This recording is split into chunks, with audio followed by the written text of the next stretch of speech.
नमस्कार मित्रों, मैं आप लोगों के सामने आज समाज की कुछ भ्रांतियों को दूर करने के लिए आया हूँ। समाज में तरह तरह की भ्रांतियाँ हैं, उसको आप तंत्र मंत्र के नाम से भी जानते हैं और उससे डरते बहुत ज़्यादा हैं। उसके डर के कारण आप कुछ भी काम करने से पहले कई बार सोचते हैं, कई विचार करते हैं। तो मैं आज प्रयास करूँगा अपनी तरफ से, जो भी मैंने ज्ञान प्राप्त किया है या पुस्तकों को पढ़ करके तरह तरह के, उनसे आपकी समस्याओं को सॉल्व करने का प्रयास करूंगा। आई होप कि आप लोगों को इससे मदद मिलेगी। और वास्तविक रूप से तो आप किताबों के सवालों को सॉल्व ही करते हैं, वो किताबी ज्ञान है। लेकिन समाज में जो कुछ प्रश्न मन में उत्पन्न होते हैं या लोग उनको भ्रांति के रूप बना दिया गया है, इतनी भ्रांति हो चुकी है कि वो एक तरह से सच लगने लगा है। तो उस भ्रांतियों को दूर करने का हम प्रयास करेंगे और आप ज़रूर इसको देखें। और अगर जो इससे संतुष्ट हों तो आपके आसपास जो भी भ्रांतियाँ, आपके गांव में, आपके मोहल्ले में जो भ्रांतियाँ उठ रही हों, उसको मुझे भेजें, मैं उसका संतुष्ट उत्तर आप लोगों तक पहुंचाऊंगा। चलिए पहली भ्रांति से मिलते हैं। पहली भ्रांति है, हिचकी क्यों आती है। हिचकी आने पर कहते हैं कि कोई याद कर रहा होता है। देखो, वैज्ञानिक कारण इसका जहाँ तक है तो मैं वैज्ञानिक कारण से बताऊँगा कि हिचकी आती क्यों है, और उसी से पता चल जाएगा कि कोई याद करता है कि नहीं करता है। देखिए बच्चों, जब हम सांस लेते हैं, सांस लेने की एक सामान्य सी प्रक्रिया होती है। आप सांस लेते हैं और छोड़ते हैं। सांस आपके फेफड़ों के माध्यम से शरीर के सारे अंगों तक पहुंचती है। तो सांस लेते समय फेफड़े और पेट के बीच में एक जगह होती है, एक स्थान होता है, उसको डायफ्राम कहते हैं। तो डायफ्राम, जब फेफड़ों में हवा भर जाती है पूरी तरह से, तो जो डायफ्राम होता है वो थोड़ी तरह से सिकुड़ जाता है। जब कोई चीज़ सिकुड़ जाता है डायफ्राम, तो आपके सांस लेने के प्रक्रिया में व्यवधान उत्पन्न होता है और जो रिदम बनी रहती है सांस लेने की और छोड़ने की, वो टूट जाती है, जिसके कारण आपको हिचकी आती है। ऐसा अक्सर तब होता है जब आप भोजन बेढंगे तरीके से करते हैं। बेढंगे तरीके मतलब अच्छे से चबा के नहीं खाते हैं, अच्छे से जल्दी जल्दी पानी पीते हैं, तब हिचकी जल्दी आती है, क्योंकि आप उसी नली से आप खाना खाते हैं और उसी नली से सांस जाने का रास्ता होता है। तो व्यवधान उत्पन्न हो जाता है, जिससे हिचकी आती है। अगर इस प्रकार हो तो लोगों का कहना होगा कि खाते समय ही सबसे ज़्यादा लोग याद करते हैं, है कि नहीं। इसलिए ये भ्रांति पूर्णतः गलत है कि अगर आप हिचकी लेते हैं तो आपको कोई याद कर रहा है। एक साइंटिफिक प्रोसेस है, सांस लेने के समय व्यवधान आता है, रुकावट आती है डायफ्राम में, उसके कारण हिचकी आती है। आइए हम दूसरे टॉपिक को सॉल्व करते हैं। दूसरा जो भ्रांति है हमारे समाज में, कहते हैं कि मिर्ची को हाथ में नहीं देना चाहिए, लड़ाई हो जाती है। नमक को हाथ में नहीं देना चाहिए, दुश्मनी बढ़ती है। तो देखो, ये दोनों का व्यवहार अगर केमिस्ट्री से समझा जाए तो दोनों का व्यवहार बिल्कुल अलग है। जैसे नमक क्षारीय होता है, साल्टी होता है, तो और मिर्ची का भी स्वभाव आप जानते हैं। ये डायरेक्ट आपके किसी भी अंग में अगर छू जाएगा मिर्ची, तो वो शरीर में जलन उत्पन्न करता है, जिससे आपको कष्ट पैदा हो सकता है। तो इसलिए इसको बर्तन के माध्यम से ही देना चाहिए, ताकि जिस भोजन में इसकी कमी हो उसको पूर्ण करके स्वाद को बढ़ाया जाए, न कि आपके शरीर की स्किन को जलाया जाए। आपकी सेल्स खराब होंगी, आपको जलन महसूस होगी। इसलिए उसको एक नए वक्तव्य में वेदों में लिखा गया कि मिर्ची और नमक को हाथों में देने से लड़ाई या ईर्ष्या बढ़ती है। इसलिए आप जब भी नमक या मिर्ची किसी को दें तो बिल्कुल कटोरी में दें, ये एक सही आदर होता है। अगला जो बिंदु आता है, आजकल मैंने कई जगह इसको देखा है कि चप्पल उल्टा रखने से क्या होता है, घर में लड़ाई होती है। मैं बिल्कुल इस बात से एग्री नहीं करता कि लड़ाई के लिए चप्पल उल्टा करने की ज़रूरत है। लड़ाई करने के लिए कोई वजह नहीं होती है, आप किसी भी बात पर लड़ाई कर सकते हैं। तो लड़ाई का इससे कोई ताल्लुक नहीं है। तो जानते हैं कि चप्पल उल्टा करने का क्या सिस्टम है। देखिए, आप अपने घरों में, अपने जीवन में कोई भी वस्तु उल्टी सीधी नहीं रखनी चाहिए। उससे आपके घर का माहौल पता चलता है। आप स्कूल भी जाते हैं तो आपको रिदम में आप लाइन से खड़ा करा जाता है, यानी एक मैनर का प्रतीक माना जाता है। अगर आप चप्पल को सही ढंग से उतार के सही जगह रखते हैं तो जब आपको ज़रूरत पड़ेगी तो सही समय पर आपकी चप्पल मिल जाएगी या आपके कपड़े मिल जाएंगे। तो घर में मेरा मानना है कि चप्पल ही नहीं बल्कि हर वस्तु सही जगह से सही स्थान पर रखी होनी चाहिए। उससे समस्याएं कम बढ़ेंगी और लड़ाई वैसे भी नहीं होगी।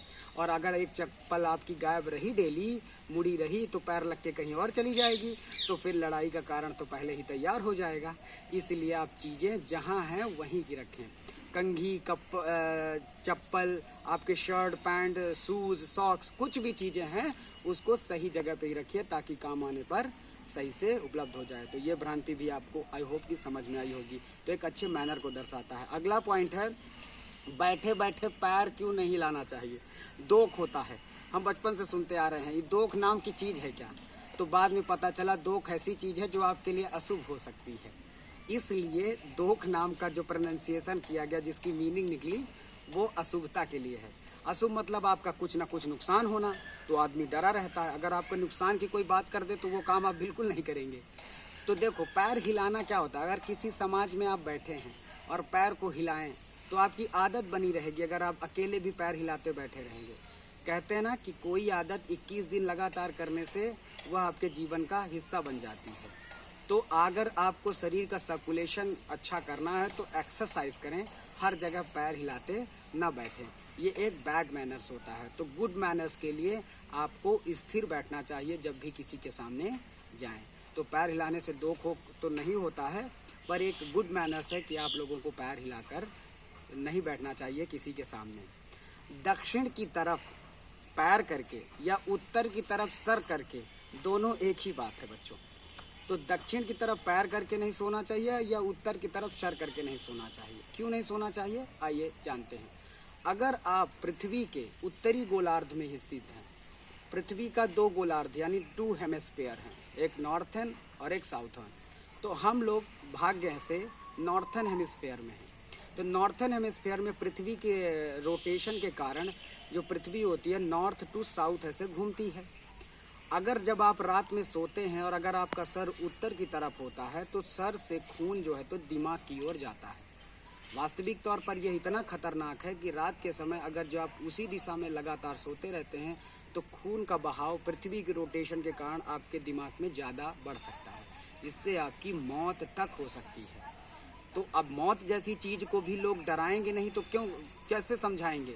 तो पहले लोगों को साइंटिफिक रीज़न तो पता नहीं होता था, तो लोग यही बोलते थे कि दक्षिण की तरफ पैर करके सोने से अशुभ होता है। वो अशुभ इतना खतरनाक हो सकता है कि आपकी मौत तक हो सकती है उस खून के बहाव के कारण।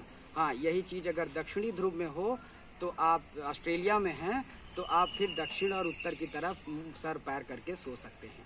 तो ये भ्रांति भी एकदम सही है, इसको हम मानना चाहिए। कुछ भ्रांतियाँ हैं कि वो वैज्ञानिक कारण जानने के बाद एकदम सच्ची होती है। अगला सबसे पॉइंटेबल, और इस समय तो मौसम ही उसका है। देखो बच्चों, या जो भी बड़े सुन रहे हैं, कहते हैं मैं गाँवों में बहुत बेवकूफ़ बनाया गया हमें। बताते थे जो बिजली गिरती है आसमान से, उससे गोबर में गिरने से वह गोबर सोना बन जाता है, या गोबर में बिजली गिरने से वह सोने की बन जाती है। यह पूर्णतः झूठ बात है। ये भ्रांतियां हैं समाज की फैलाई हुई। और भी भ्रांतियां हैं, कहते हैं कि अगर लोहे में बिजली गिर जाए तो वो 8 धातों की हो जाती है, अष्ट धातु बन जाती है। ये भी पूर्णतः झूठी बातें हैं, भ्रांतियां हैं। आइए जानते हैं बिजली बनती कैसे है बच्चों। तो बिजली गिरती कैसे है, मतलब बिजली आने का। देखो, जब गर्मी के बाद बादल समुद्र से उठते हैं, हालांकि जियोग्राफिकल वाले पार्ट में मैं इसको अच्छे से समझाऊंगा, तो बादल उठ करके मतलब वाटर टू लैंड चलने लगती हैं हवाएं गर्मियों के बाद। तो वो जब आती हैं गर्मियों के बाद, इसीलिए गर्मी के बाद बरसात आता है। तो चारों तरफ से हमारा त्रिकोण, यानी हम 3 ओर से पानियों से घिरे हुए हैं। इधर से हिंद महासागर, नीचे साइड से इधर से अरब सागर। तो हर तरफ से जो बादल बन के आते हैं अलग अलग दिशाओं से उड़ते रहते हैं, और वो बादल में पानी भरा होता है। तो जब वो अलग अलग दिशाओं से आपस में टकराते हैं तो उनके घर्षण के कारण बिजली उत्पन्न होती है। और बिजली को हमेशा एक माध्यम की आवश्यकता पड़ती है। तो बिजली जब कड़कती है और बिजली उत्पन्न होती है ऊर्जा दो चीज़ को टकराने से, तो वो एक कंडक्टर को ढूंढती है। कंडक्टर आप जानते होंगे, चालक, जिस पे बिजली चल सके, जैसे वायर हो गया या कोई भी हो गया। तो कंडक्टर को ढूंढने बिजली पृथ्वी की ओर आती है और इसलिए वह पृथ्वी पर गिर जाती है। तो और अगर जो लोहे के आसपास गिर जाए तो क्या होता है कि लोहे को कंडक्टर की आवश्यकता होती है। लोहा एक गुड कंडक्टर होता है बिजली का, हालांकि वो काइनेटिक एनर्जी है, इसलिए ज़्यादा अफेक्ट करती है। वो बिजली अपने घरों में बिजली जाने वाली से ज़्यादा अफेक्ट करती है, क्योंकि एक साथ सारी पावर उसमें होती है। अगर ये तो लोहे के संपर्क में आने से कंडक्टर बन सकती है। अगर आप लोहा उस समय छुए हों या आप उस लोहे के आसपास हों और फिर बिजली गिर जाए तो आपको बहुत नुकसान हो सकता है, आपकी मृत्यु भी हो सकती है। ये आपके टिश्यू को नुकसान पहुंचाती है, आपके सेल्स को बर्बाद कर देती है। तो इस प्रकार की आपकी भ्रांतियाँ, आई होप कि आप लोगों को इसको समझने में मदद मिली होगी। आपको जैसे मैंने स्टार्टिंग में बताया था कि आप अपनी समाज की भ्रांतियाँ जो हों उसको भेजिए, मैसेज करिए, मैं उस भ्रांतियों को दूर करने का प्रयास करूँगा, शिक्षा से, कहीं ज्ञान से, कहीं पुस्तकों को पढ़ करके। और मेरे चैनल को लाइक और सब्सक्राइब करिए। Thank you so much.